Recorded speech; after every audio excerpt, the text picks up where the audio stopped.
Après avoir subi 90 minutes d'attaques incessantes, le Yamato est complètement anéanti.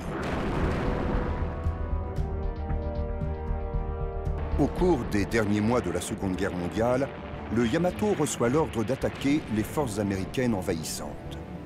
La plupart des membres de l'équipage savent que leur sort est scellé.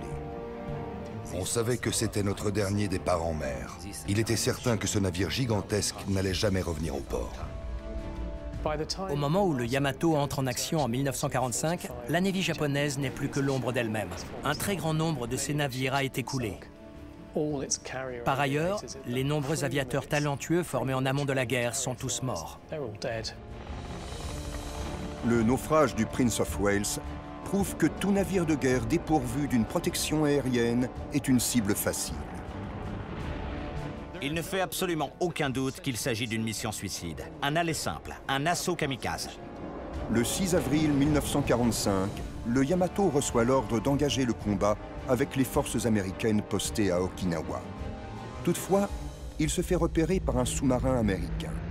Le lendemain, des avions venant de 8 porte-avions décollent pour l'attaquer. J'ai plongé vers la mer, lâché ma torpille et je me suis positionné face à la proue du Yamato.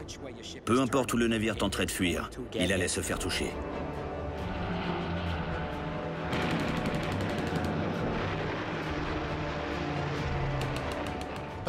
La bataille était totalement à sens unique. La flotte japonaise n'avait pas de couverture aérienne, alors que les Américains disposaient de 400 avions ayant décollé depuis des porte-avions ou depuis des terrains d'aviation occupés à Okinawa.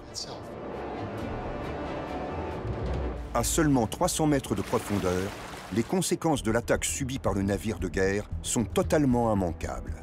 Le Yamato n'a pas seulement été coulé, il a été explosé en 1000 morceaux. En observant l'épave, on voit très clairement que la coque a été brisée en deux au niveau de la tourelle avant numéro 2. La coque du navire de guerre est également criblée d'impacts de torpilles. À 14 heures, après avoir subi 90 minutes d'attaques incessantes, le Yamato est complètement anéanti.